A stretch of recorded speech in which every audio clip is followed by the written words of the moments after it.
জনাব শফিকুর রহমান, আপনাকে ধন্যবাদ জানাই, আপনাকে স্বাগত জানাই আমাদের অনুষ্ঠানে। আপনি যুক্ত হয়েছেন, আপনার মূল্যবান সময়ের মধ্যে থেকে আপনি আমাদের দিয়েছেন, তার জন্য আমাদের আন্তরিক কৃতজ্ঞতা জানবেন। আপনাকে অনেক ধন্যবাদ।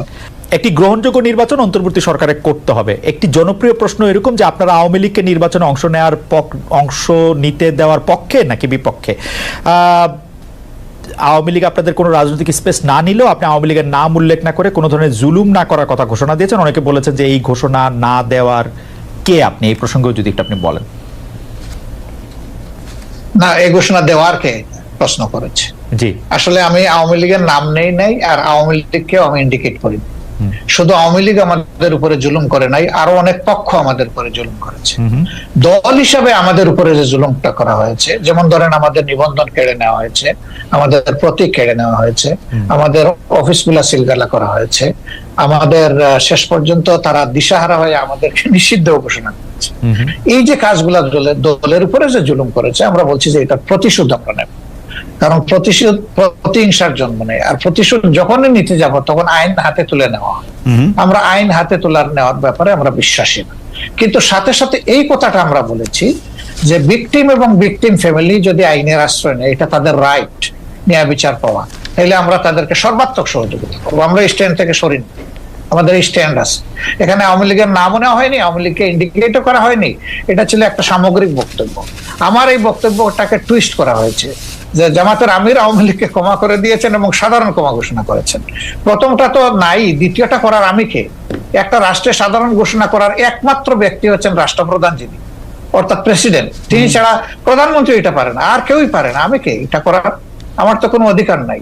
বরঞ্চ আমরা বারবার বলে আসছি যে যাদের উপরে জুলুম হয়েছে, যারা ক্ষতিগ্রস্ত হয়েছে, নিহত আহত গুম হয়েছে, তার সম্পদ হারা হয়েছে, চাকরি হারা হয়েছে, তারা অবশ্যই মামলা করবে এবং তাদেরকে আমরা সঙ্গত সহযোগিতা করব।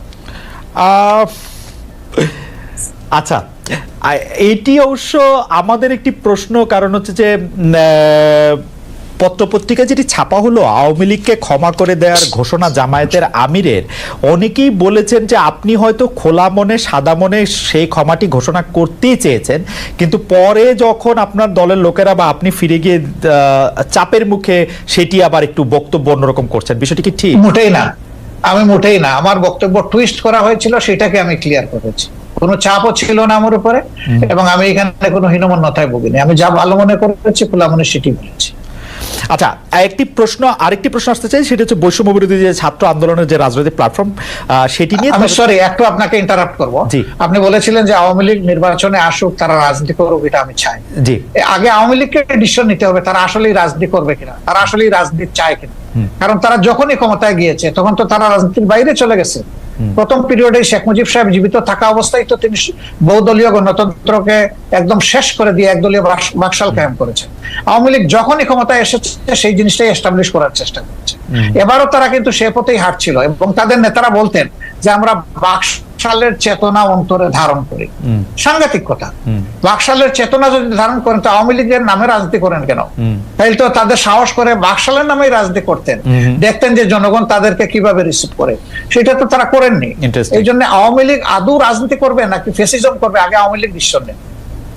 আচ্ছা, এই প্রসঙ্গে আমি একটু জানতে চাই, 96 সালে যখন বিএনপির বিরুদ্ধে আপনারা তত্ত্বাবধায়ক সরকার কায়েম করার জন্য আন্দোলন করছিলেন, তখন কি আওয়ামী লীগের সাথে আপনারা জোটবদ্ধ হয়ে রাজনীতি করেছিলেন? না না, আমরা কোনো জোট গঠন করিনি। তবে মাঝে মধ্যে তাদের সাথে আমাদের যৌথ সভা হয়েছে, কিন্তু কোনো জোট আমরা করিনি। আর সেই ইস্যুটাও দেখেন, সেটা ছিল কেয়ারটেকারের ইস্যু। আগামীতে যদি আরো একটি যৌক্তিক ইস্যু আপনাদের সামনে আসে, আপনারা আওয়ামী লীগকে সাথে নিয়ে এরকম করবেন কিনা? না, আমরা আওয়ামী লীগকে সাথে নেইনি। আওয়ামী লীগ আমাদের ইস্যুতে এসে পরে শরিক হয়েছে, এবং শরিক হইতে গিয়ে তারা আমাদের ইস্যু হাইজ্যাক করতে চাইলেন। স্বয়ং শেখ হাসিনা বলে ফেললেন যে এটা তার মানুষ, মানে তার ব্রেইনের প্রোডাক্ট, ব্রেইন চাইল্ড এই কেয়ারটেকার সরকার। মানুষ হাসলো এটা নিয়ে, যে এর 2 বছর আগে জামাতে ইসলামের পক্ষ থেকে Abbas Ali Khan on behalf of professor Golam Azam, তিনি কিন্তু এই কেয়ারটেকারের ফর্মুলা জাতির সামনে উত্থাপন করেছিলেন একটা জনসভার মাধ্যমে। আওয়ামী লীগ 2 বছর পরে এসে বলে যে এটা তাদের আবেগ। আমরা হাসলাম। আওয়ামী লীগের এইরকম ক্রেডিট হাইজ্যাক করার আরো বহু ইতিহাস আছে, সেটা বলতে গেলে অনেক সময় লাগবে।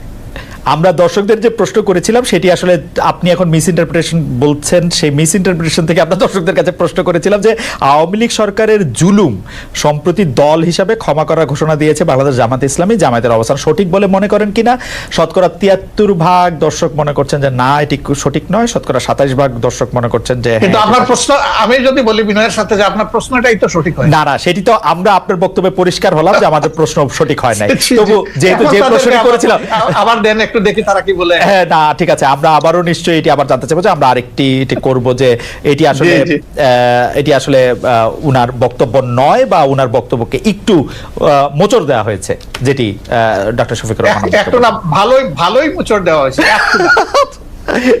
কিন্তু এটি সবাই দলবদ্ধভাবে এই মোচড়টি কেন দিল বা দিতে পারলো বলে আপনার মনে হয় ডক্টর শফিকুর রহমান? আমাদেরকে সবাই খুব ভালোবাসে, তো এই জন্য আমাদের নিয়ে কসলাইতেও ভালো হয়। আপনাদের সবাইকে ভালোবাসা, কসলাইতেও ভালোবাসা। আমি একটু আপনার গঠনতন্ত্র থেকে, জামাত ইসলামের গঠনতন্ত্র থেকে একটু পড়ি। জামাত ইসলামের গঠনতন্ত্রের 6 বলছে যে কেবল আল্লাহ তাআলার বিধানকেই একমাত্র হিদায়াত হিসেবে মানিয়া লইবে এবং আল্লাহ তাআলার দেয়া শরীয়তের বিপরীত যাবতীয় নিয়ম নীতি এবং পন্থা পদ্ধতিকে প্রত্যাখ্যান করিবে, মানে জামাত ইসলামের একজন সদস্য। তো আমরা যদি ধরে নেই জামায়াত ইসলামী একটা ইসলামী শরীয়তের বিপরীত নয় এমন একটা শাসন ব্যবস্থা বা এমন একটা রাষ্ট্র ব্যবস্থা কামনা করে বা আশা করে, তাহলে সেটা আসলে কার মডেল বা কোন পৃথিবীর আর কোন দেশের আদলে? মানে এটা কি পাকিস্তানের আদলে, এইটা কি সৌদি আরবের আদলে, এটা কি ইরানের আদলে, এটা কিসের আদলে আসলে? আসলে দেখেন, আল্লাহ তাআলার বিধান হলো আল্লাহর সৃষ্টির জন্য।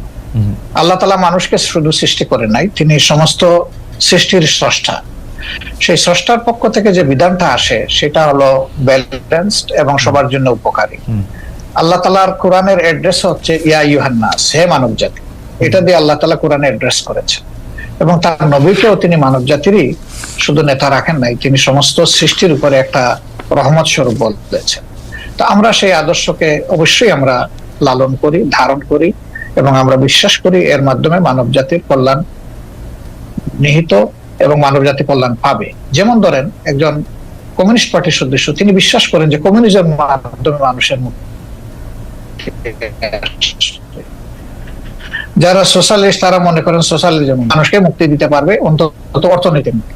তো এরকম এক একটা আদর্শ রয়েছে, সেই আদর্শের অনুসারীরা তার আদর্শকে আপহোল্ড করবেন, এটা খুবই সহজ।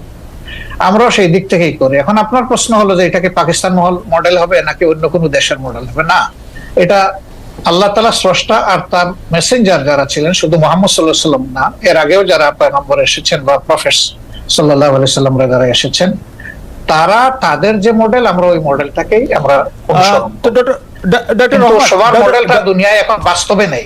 আছে মুহাম্মদুর রাসূলুল্লাহ সাল্লাল্লাহু আলাইহি ওয়াসাল্লামের মডেলটাই বাস্তবে আছে। ডক্টর রহমান, সেটা হচ্ছে মদিনায়। জি ডক্টর রহমান, আমি একটু শেষ করি। জি জি, মদিনা কেন্দ্রিক যে শাসন ব্যবস্থা ছিল, সেই শাসন ব্যবস্থায় সকল দল ধর্মের মানুষের নিরাপত্তা সকল দিক থেকে, তার জানের মালের ইজ্জতের নিরাপত্তা নিশ্চিত হয়েছিল। তা আমরা সেই মডেলটাকেই মনে করি উপকারী মডেল। ওকে ডক্টর রহমান, আপনার কাছে কি মনে হয় না যে আপনি মানে মদিনার পরে এটি আর কোনো দেশে কার্যকর হয়েছে, কোন একটি মডেল হয়েছে, সেরকম কি আপনার কোনো কিছু একটা মনে হয় যে এইটা আমরা উদাহরণ হিসেবে নিতে পারি কোন আরব বিশ্বে, কোন মুসলিম বিশ্বে, কোন মুসলিম? দেখেন, দুইজন মানুষ যেমন হুবহু সমান হয় না, ঠিক দুইটা সভ্যতা হুবহু সমান আমি পাবো না। হয় হচ্ছে উন্নত হবে, না হয় একটু অবনত হবে। রাইট। তো পরবর্তী পর্যায়ে আমরা যদি উসমানিয়া সভ্যতার কথাটা ধরি, সেটা দুনিয়ার বহু জায়গায় বিস্তৃত ছিল এবং এটা 1 বছর 2 বছর, 1 দশক 2 দশক না, বরঞ্চ শতকের পর শতক ছিল। সেখানে মুসলমানরা সংখ্যালঘিষ্ঠ ছিল, বিভিন্ন দেশ যেগুলা শাসন করেছে, এখন তার স্মৃতি পাথরগুলা রয়ে গেছে দুনিয়ার বিভিন্ন জায়গায়। তো তারা সেদিন যে নৈতিকতার বলে শাসন করেছিলেন, মানুষকে সুশাসন উপহার দিয়েছিলেন, এই জন্য মানুষও তাদেরকে এইভাবে মেনে নিয়েছিল। শুধুমাত্র তলোয়ার আর বন্দুকের জুড়ে কিন্তু তাদের এই বিস্তৃতি ঘটেনি, ঘটেছিল তাদের গুণাবলীর কারণ। এবং সেই গুণাবলী তারা কোরআন সুন্নাহর গুণাবলী ধারণ করেছেন বলেই বিশ্বকে তারা শান্তির দিকে নিয়ে যেতে পেরেছিলেন এবং মানুষও তাদেরকে আনন্দ চিত্তে। কিন্তু যুগের ব্যবধানে সেখানে যখন পরিবর্তন বা বিকৃতি আসলো, তখনই মানুষও ক্ষতিগ্রস্ত হলো, এই শাসন ব্যবস্থাও ক্ষতিগ্রস্ত হলো। কোরআন সুন্নাহর গুণাবলীর কথা আপনি বলছিলেন, কিন্তু আমরা কিন্তু বাংলাদেশে দেখতে পাই আপনারাই একমাত্র ইসলামিক দল নন, আরো অনেক ইসলামিক আদর্শের প্রতিষ্ঠান রয়েছে, দল রয়েছে, মতবাদ রয়েছে, তাদের কেউ কেউ সাথে আপনাদের বিরোধ রয়েছে। আমরা কি করে বুঝবো যে জামাতে ইসলামী প্রকৃত কোরআন বা রসুলের দেওয়া শরীয়তের অনুসারী? সেটা আমরা কিভাবে নিশ্চিত হব? কারণ এরকম অনেকে আছে যারা খালেদ মহিউদ্দিন, আপনি দেখেন যে আপনার ঘরে কিন্তু, জি বলেন, আপনার পরিবারে আপনি একমাত্র সদস্য নন, রাইট? আমি আশা করছি যে সেখানে আপনার মিসেস আছেন, আপনার ছেলেমেয়েরা আছে, এই 4-5 জন যারা আছে তাদের মত কিন্তু সব ব্যাপারে যে এক হয়ে যায় বিষয়টা এমন না, কিন্তু তারপরে পরিবার কিন্তু চলে, পরিবার কিন্তু ভেঙে যায় না।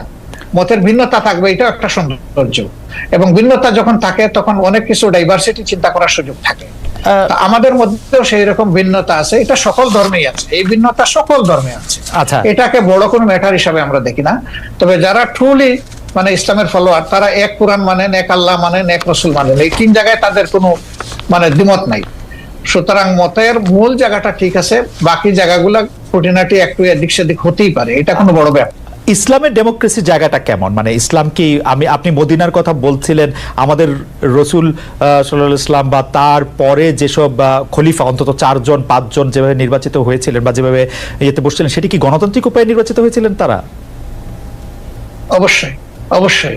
তারা তখন যারা মানে সমাজে মতামত দেওয়ার মতো সেই পর্যায়ের লোক ছিলেন, তাদের সকলকে নিয়ে তারা বসেছেন মসজিদে নববীতে অথবা অন্য কোনো জায়গায় বসে, তাদের অধিকাংশের মতের ভিত্তিতেই অ্যাপয়েন্টমেন্ট গুলো হয়েছে। আপনি তাই মনে করছেন? তাই মনে করছেন, এটাই ফ্যাক্ট, এটাই হিস্ট্রি। তারপরে যখন আব্বাসীয় উমাইয়া বা ওসমানিয়ারা, বিউটিটা দেখেন আমাদের দেশে। জি না, সেটা তো আমি খেলাফতে নিচ্ছি না, আমি খেলাফতের যুগটা বলতেছি।